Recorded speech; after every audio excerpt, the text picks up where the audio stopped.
The new Flake equipment for the World Champion got released a few days ago and it fixes the biggest problem with Meteor Golems. What it is and why Meteor Golems are now even stronger than before is what I'm going to show to you in this video. With that, hello and welcome to yet another video. My name is Gum and this is the army composition we're going to take a look at. Of course, it's relatively straightforward. It's something you have already seen before with the Meteor Golems, with the Fireball. However, now with the Flake equipment, we can now have the combination with the Electro Boots as well as the Flake on top of our World Champion, which fixes the biggest problem with Meteor Golems. And that's that the World Champion always ran in front of any possible tanks. So if you've tried Meteor Golems yourself in the past and you have tried combining it with, for example, a Hawk Puppet, or so Electro Boots or Hawk Puppet, or for example Electro Boots or a Rocket Spear,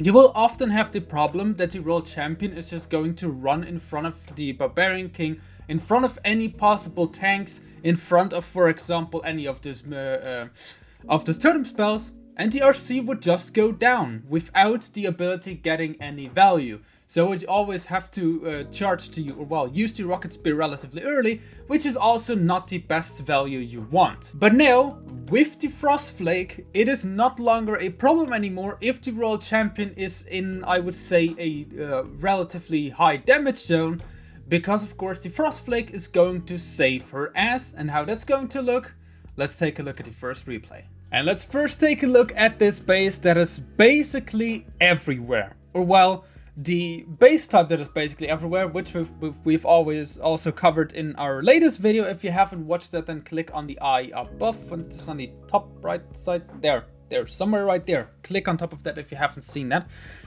where Gaku is going to show you exactly how to attack these kind of bases. But of course, if you don't want to use dragons, you can also use this strategy, which of course the army link for this army composition is in the description. But what you always want to try to do is just take out some outside defenses, some key defenses with your Fireball, and then you already have a great funneling. For example, now here on the bottom side, just take a look at the Fireball value. We're going to take out the Monolith, we're going to take out a few of those key defenses, Scatter Shot as well.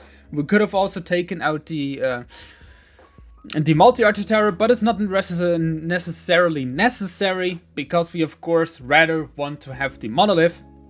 And then you just send in all of your Meteor Golems. You can use a log launcher to get all of your troops into the middle of the base. So on the other side, you will funnel with your Barbarian King. And then in addition to the Barbarian King, we're going to use the World Champion. And then the log launcher is going to open up everything perfectly. So the Meteor Golems have nowhere else to go except for in the middle of the base, because they're stuck on some other things. And now take a look, perfectly, that log launcher opened up everything. And now you're going to see relatively soon what I mean with what the problem was with the World Champion. Like, for example, take a look at the scenario right now. The Barbarian King was deployed before the World Champion. So we first deployed the Barbarian King to tank for the World Champion, and then we deployed our World Champion. But now take a look. The Barbarian King is located right here, and the RC is now running completely into a death trap. So of course you still have the Spirit Fox on top of that. We still have one totem spell we can use to protect the World Champion, but still she is not being tanked by anything. The only thing which is being used to tank for her is, for example, a totem spell. And now it's working out relatively good, because the Barbarian King was actually tanking the Minion Prince. But now the World Champion is once again running on her own. She is not being tanked anymore, but the good thing is we still have the ability with the Flake. So what you will see in a very bit is whenever, like for example, she is in a scenario where she's going to take a lot of damage, like for example now, if she would have a Rocket Spear, for example, on top of her, she has no possibility of saving herself. But now with the Flake, kaboom! Few defenses that are shooting directly on top of her are, getting frozen. And then with the healing she gets from the Electro Boots, she is able to survive a little bit longer, takes out a few more defenses on the backhand, and after that, of course, there are not too many defenses left standing for the Archer Queen to go into. Of course, we still have the Archer Queen ability with the Giant as well as the Magic Mirror. So that makes for a perfect 3-star. Of course, it was a relatively close hit, but that of course can happen if you're going into the Legends League, because the Legends League modifiers, you really can't underestimate them. They are not too easy. So of course, if you're able to AAA base in Legends League, you're able to do so as well in, for example, lower leagues, like for example with the Master or Expert modifier, as well as of course in Clan Wars or Clan War leagues. So if you're facing this base, or like any base in general that looks similar, just do the strategy, do the exact same thing, and you should be good to go. And let's take a look at the next replay, where we're going in against this diamond base. Where on these diamond bases with a double rage tower setup, these are just perfect, really just perfect for a fireball hit. Because if you take out one of those rage tower compartments, if you just land a fireball on top of that rage tower, the base is basically gone. The base is completely gone. So that's exactly what I tried to do.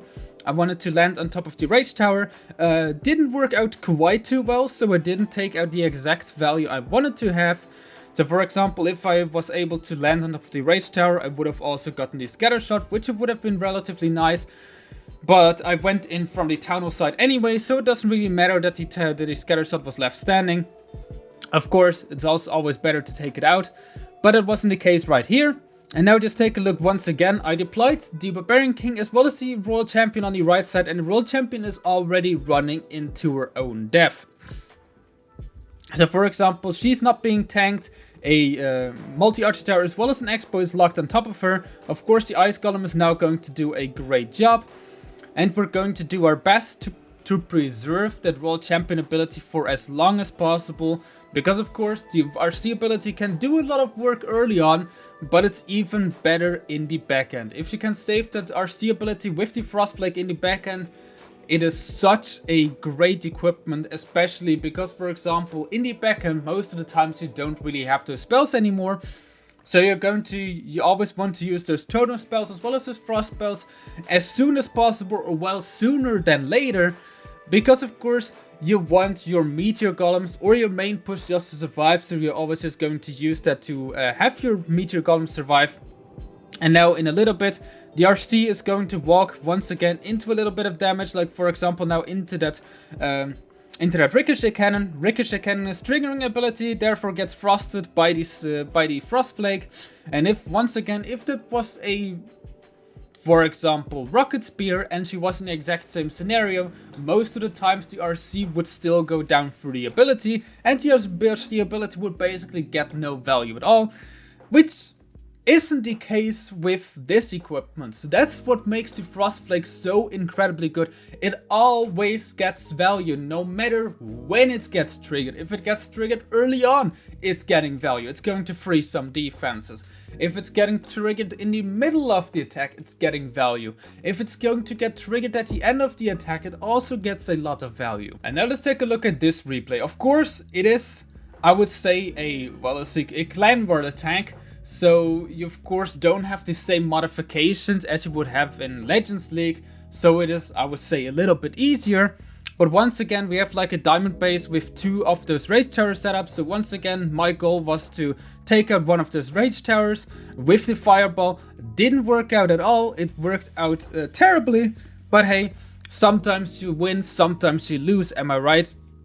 So I had to improvise a little bit and then send in all of my Meteor Golems just straight into those rage tower setups. But of course, the good thing is we have some totem spells. So I just use those totem spells to tank. I know the RC is actually going to run into the main push. Normally, you want the RC to actually funnel the main push. Well, keep the main push in the middle. So for example, the RC would have been perfect in the other rage tower compartment where the Barbarian King is currently located. But it wasn't the case. But fortunately, the RC did a great job still and walked towards the top side, where I was just able to rage her and inverse her up. And then she took out the rage tower compartment on her by herself anyway. And then the Meteor Golem still, in combination with the log launcher, walked her way perfectly through the core of the base. And now what I also really like about the Frost Flake is when you're able to save it up until the end of the attack, like which is now currently the case. The RC is still very, very healthy. And we already dropped our overgrowth spell. Whenever the overgrowth spell expires, you can just use the Frost Flake, and these few defenses that are inside of that range of the what's it called, of the overgrowth spell, they will just instantly get frozen up. So most of the times you have some key defenses in there that could still do some harm in the back end of the attack. But with the Frost Flake, that's not the case. You can just, whenever the overgrowth spell expires and all that damage pops back up, you just use the Frost Flake ability, everything gets frozen up and taken care of easily by all of your troops, which is just such a neat thing. You can really just can't underestimate this equipment. It is way stronger than you might think. And let's take a look at another replay, because it is just so fun, and we have a, well, I would say another different base type. I would probably also say this is most likely a base from Tunnel 17 that has just been adapted to Tunnel 18. But of course, those are some bases you're going to find. But in this case, the Fireball actually worked out perfectly. Took out everything I wanted to take out. Took out the Scatter Shot, took out the Multi-Inferno Tower, took out the Multi-Arch Tower, which was of course really juicy. And then we were able to send in our Meteor Golems from the top side. Wall Breaker comes in just to open up the first wall, and then the Lock Launcher comes in as well, and we instantly deploy most of those totem spells to tank for our Meteor Golems so they don't go down early on, which would of course be the worst case scenario. And now just take a look at the RC, because in this attack the RC is getting so much value. Even though she's on her own, she is going to get the whole flank, which is just absolutely insane. Of course, we're going to support with a what's it called, with an overgrowth spell in a little bit, which is the case now. And now the RC goes towards the middle, goes on the outside again, turns invisible by the Spirit Fox, and then I was just able to tank for her a little bit with some of those Super Barbarians. So the the RC survived throughout that Ricochet Cannon without using the ability. And now the main push just went perfectly through the base. Meteor Golems are so incredibly strong, even though, like, this is a Legends League attack, so we have the Legends League modifier. But now just take a look at the Frost Flake once again. The Overgrowth spell ran out, and the RC is now in a complete death trap. Now in this case, if you have any other equipment on top of her, for example you have a Hawk Puppet or you have the Rocket Spear, no chance. Those Hawks will just instantly get taken out by the Bomb Tower as well as the Super Wizard Tower, and the Rocket Spear would also not do what it's supposed to do, because the RC is in the range of the Multi-Archer Tower and she will just be taken out. But with the Frost Flake, you of course don't have this exact same scenario, so it's just going to freeze everything up, and that RC is going to stay completely healthy, going to stay up healthy. And with that, we once again had beautiful 3 stars. And that's exactly how you want to use the Frost Flake equipment, and it just makes Meteor Golems so much stronger than before. And I think Meteor Golems is probably also like the best attack strategy you can use with the Frost Flake equipment. Well, I would say ground attack strategies in general, where the RC is most of the times going to do a lot of work on herself, or is supposed to do a lot of work on herself. So that's exactly where you want to use the Frost Flake. If you want to try it out yourself, the army link is of course in the description. With that, I would say see you guys soon with the next video. Until then, see ya and bye bye.